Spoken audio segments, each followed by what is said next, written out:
Hey everyone, welcome back to our scenes.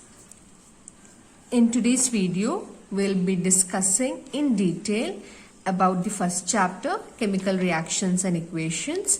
It is the first chapter, very first chapter from your part 1 book. So let's get started without further delay. To understand the briefing of, the further details of the topic, first we are going to learn what are reactions and equations. As you can see here, they have mentioned reactions and equations. So if on, just a glance, what we feel is reactions and equations are almost the same, but there exists a very vast difference between reactions and equations. And the very proof is the and over here. If at all reactions and equations were the same thing, instead of and, we would have an or over here. But we have got an and, hence reactions and equations are different terms. So we are going to first learn and understand them, and then we are going to proceed forward. First we are going to deal with reaction. What is a reaction?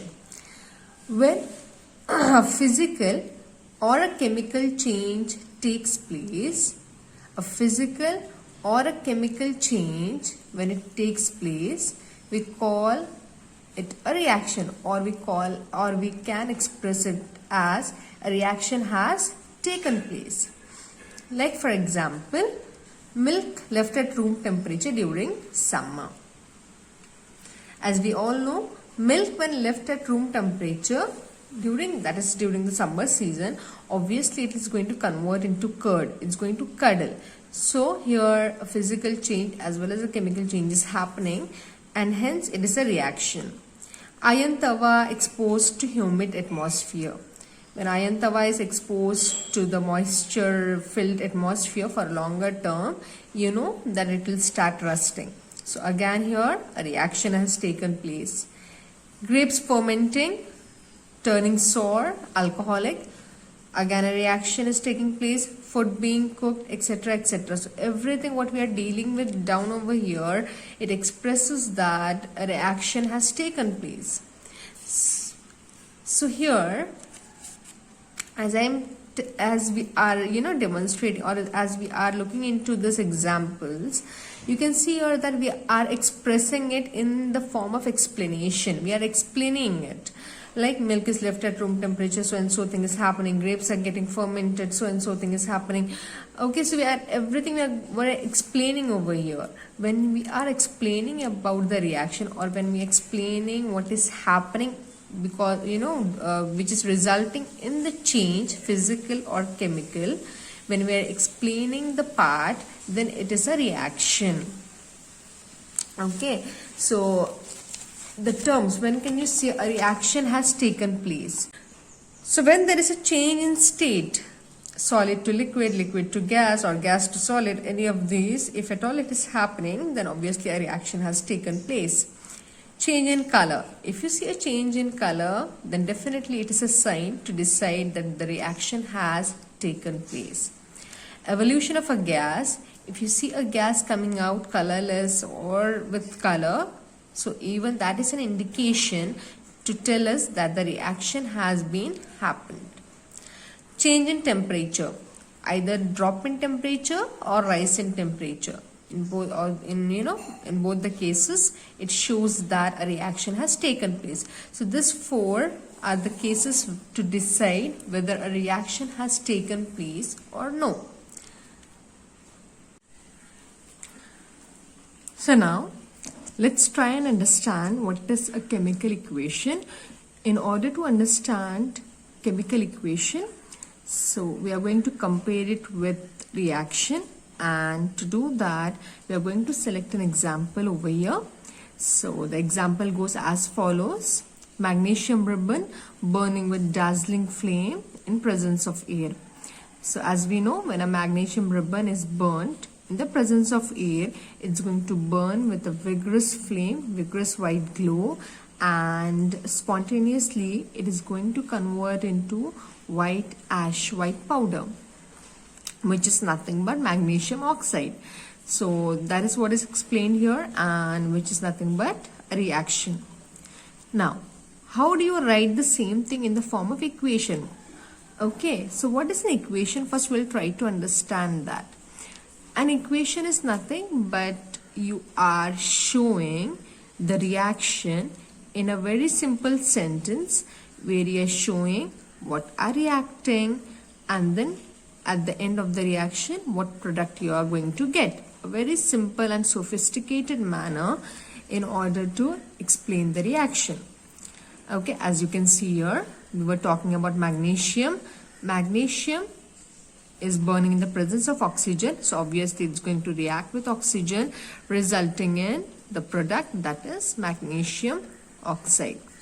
Okay, this is one way, and the other way is with the help of your chemical symbols. So here you can see that you have got reactants on one side. What are actually reacting for the reaction to take place, we call them as reactants. The left side part is the reactant, and then comes your arrow which shows that the reaction is taking place, and after the arrow mark whatever you're going to get, they are nothing but your products. So reactants will give you products.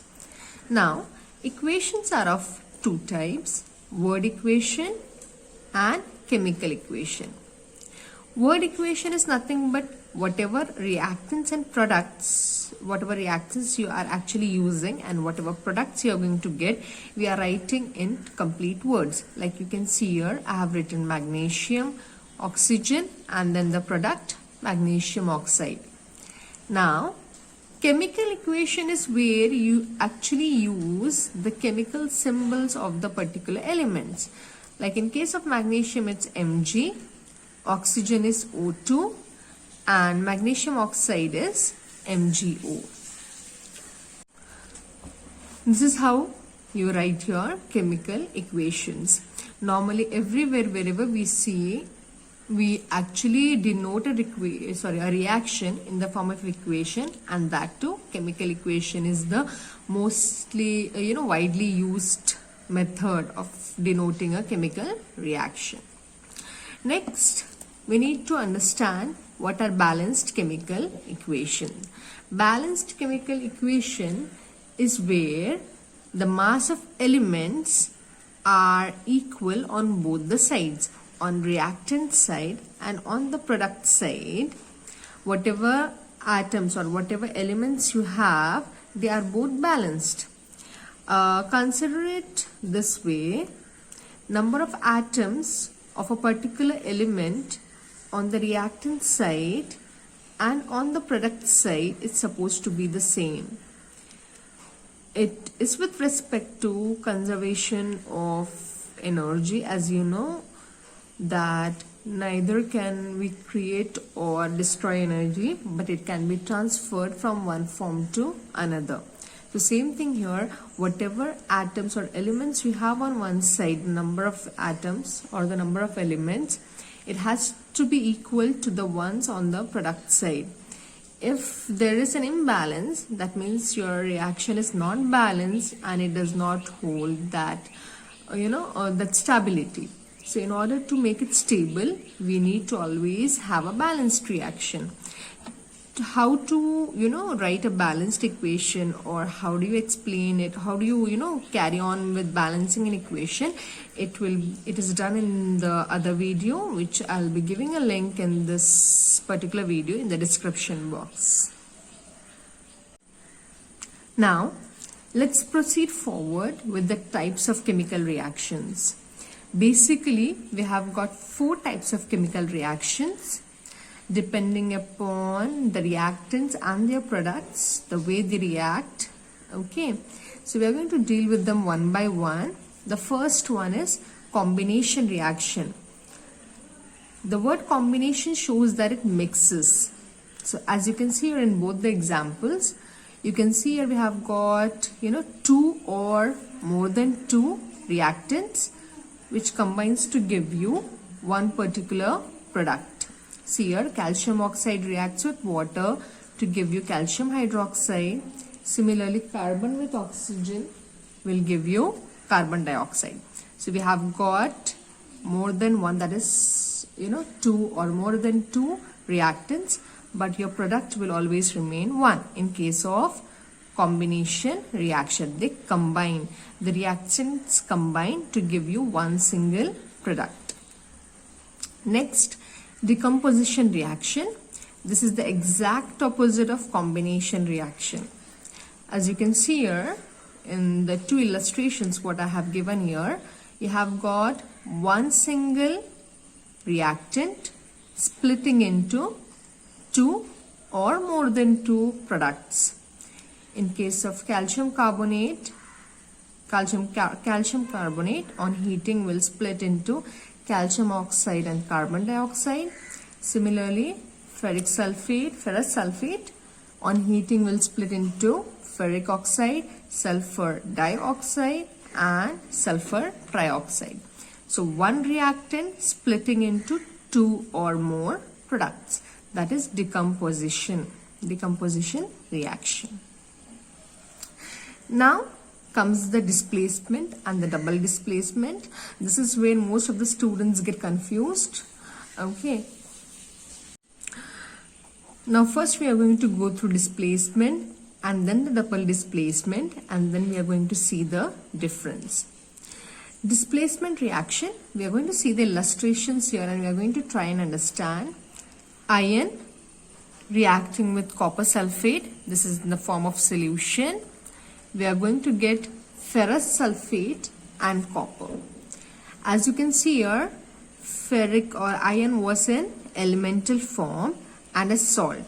One element and a salt reacting with one another, where the metallic ion, copper is a metallic ion or cation, which is being replaced by the element, and this one is free now. As you can see here, copper is replaced by iron and copper is free. Same goes for the lower one. Lead reacting with copper chloride. As you can see here, lead has taken place of copper and copper is free. So this is what happens in displacement reaction. You will have a salt and a free element, a metallic element, which will be reacting with one another, causing the displacement to happen. Here it's like substitution. Copper is being replaced by iron and iron is replaced by copper. So it's being displaced. Now in case of double displacement, you will have both salts. As you can see here, sodium sulfate and barium chloride. In both these cases here, this is the metallic ion and the anion. Cation, anion, cation, anion. And now they will be changing their places. How so? We are going to see. Barium is going to be with sulfate and sodium is going to be with chloride. If I have to show you like this, then it goes something like this and like this. So both had cations and anions and both are changing their partners. Sodium is coming down with chlorine, whereas barium is coming down with sulfate. Same goes for the other example. Sodium chloride plus silver nitrate, resulting in silver chloride plus sodium nitrate. So in double displacement, you will have both salts, whereas in displacement, you will have a single element and a salt. So that is the main difference happening in case of displacement and double displacement. I hope it's clear to you. The confusing part, I hope it's solved. Now, coming to the next part, trying to understand the new terms, oxidation and reduction. We're going to deal with this in simple words because this particular topic is a very important topic. Oxidation is nothing but gain of oxygen in a reaction. We are talking about, oxidation and reduction both are types of reactions which cannot be included under this 4 what we have studied here, because those are based on the type of reactants and products, what number and what is actually happening. Here in this case, it is based on the way addition or reduction of oxygen. So this comes under a separate category. In case of oxidation, it is a type of reaction where gain of oxygen has taken place or addition of oxygen has been taken place.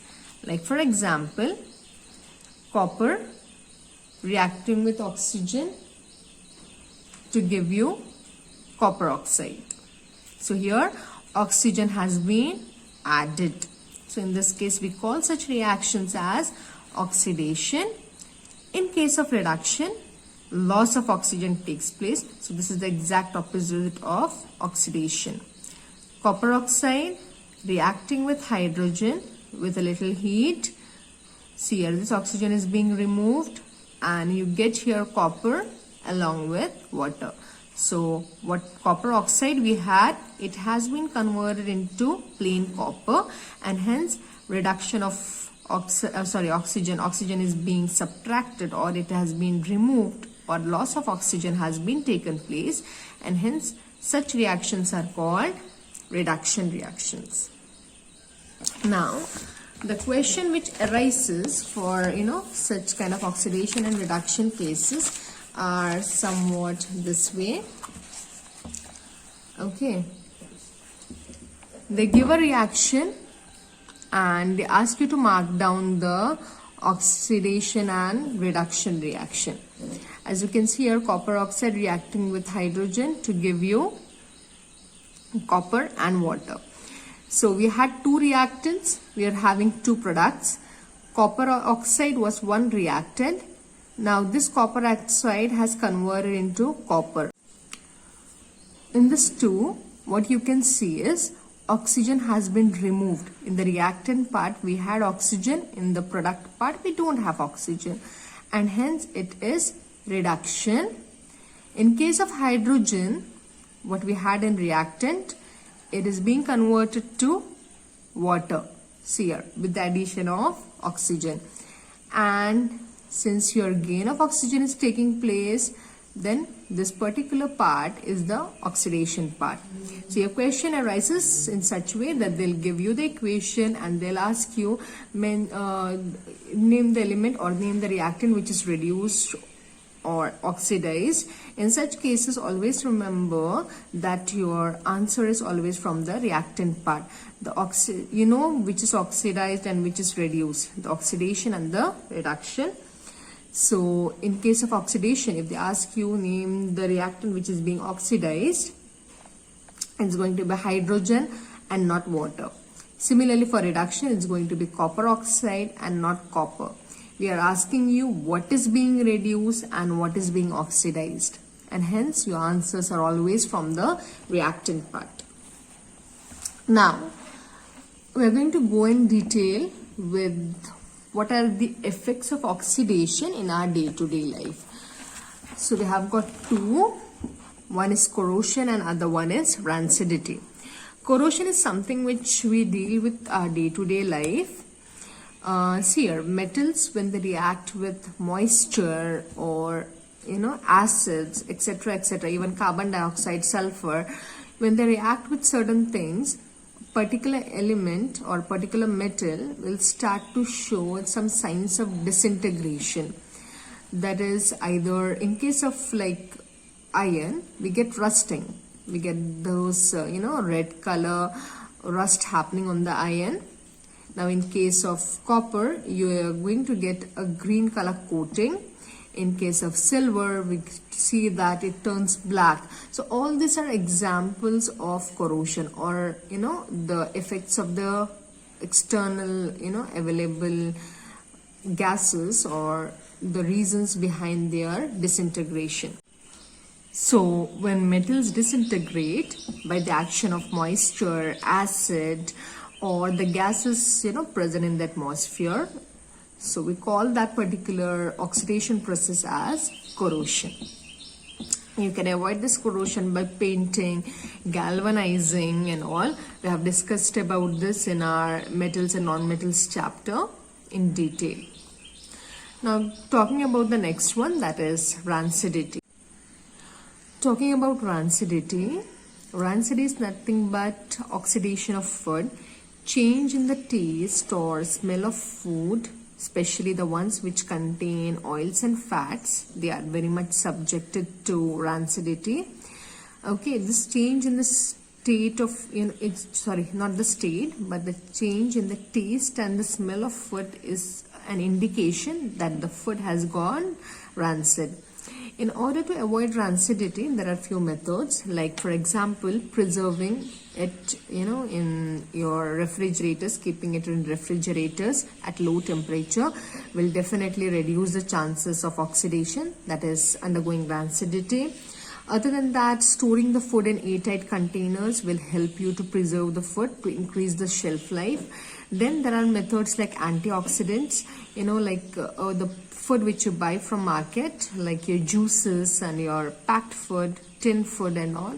So, they contain oil, and they are supposed to, if at all you're preparing at home, they are supposed to spoil faster. The shelf life will be lower. But in case of the ones which you buy from the market, it will have a longer shelf period. The reason behind it is addition of antioxidants. Antioxidants are nothing but they are preservatives. They'll stop the action of oxidation. They are like working against the oxidation process, and hence your food will remain fresh for longer terms. Other than that, another method is nitrogen gas. Okay, like the chips what you purchase, like Lay's or Kurkure or whatever you're buying, that they'll be flushed with air, right? You normally curse the factories for filling the packets with air and less amount of chips. The reason behind that the air is not your any present air, but instead it is nitrogen gas. Nitrogen gas is the one which will avoid the reaction between your food and the external air, if at all it is subjected. So that is the reason why nitrogen gas is added, in order to keep the chips fresh for the longer period, until you open it. So these are few methods for avoiding rancidity. Okay, I hope you have understood the chapter, the entirety of the topics. In case of doubts, you can leave a comment in the below comment section, and I'll get back to you as soon as possible. Thank you for watching.